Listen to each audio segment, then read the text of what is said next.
Jack, you're best known as a leader in consumer media, from president of Emeritus National Media Group to CEO of Time Inc. Your career actually started in B2B. How has B2B really influenced your business approach? Matt, my first job in media was in 1982 as a reporter for a supermarket trade publication called the Griffin Report. And that was incredible experience covering an industry, in that case the food industry, learning how to understand an industry sector and how all the various pieces work. And I think that that B2B mentality of knowing the customer and knowing the customer's business translates to B2C in very direct ways that sometimes aren't so obvious.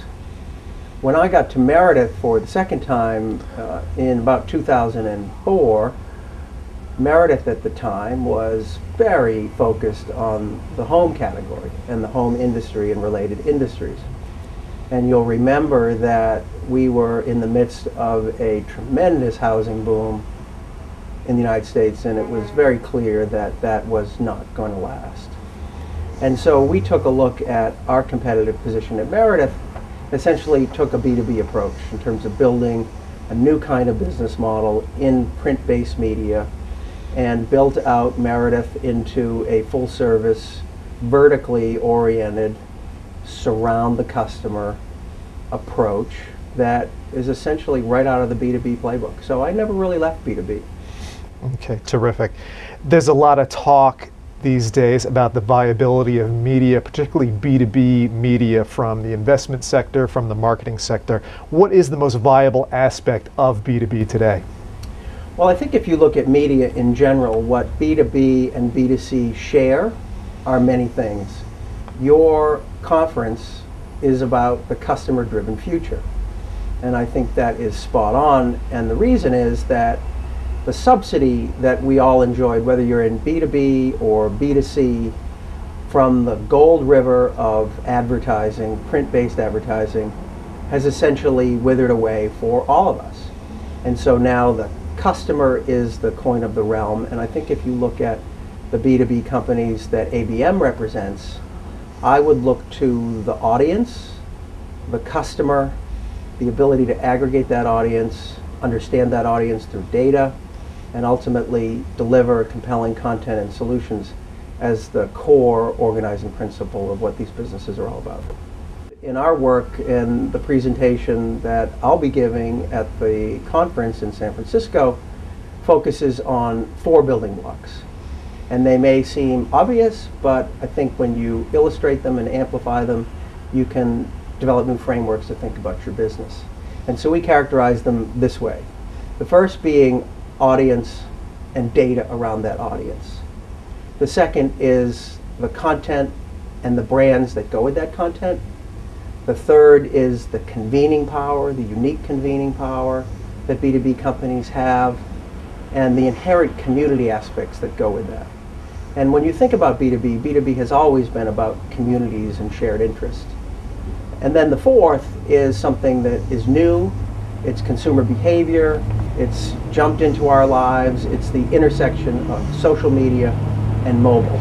Jack, you said that data is the new media. How so? What do you mean by that? Everything's measurable. The consumer, the end user, will essentially tell you what he or she intends to do.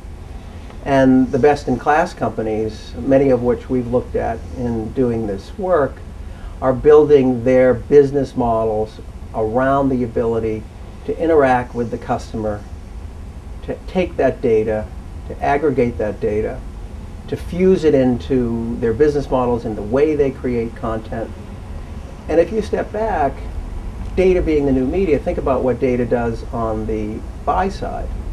Data gives the advertiser, the marketer, the ability to place his or her message where he or she wants it at any given time. So it's not a secret to people in the ABM that data is the underpinning of so much in media, but data being the new media, I think, is a novel approach. How do media companies stay relevant at a time when so many marketing channels are being taken in-house by brands?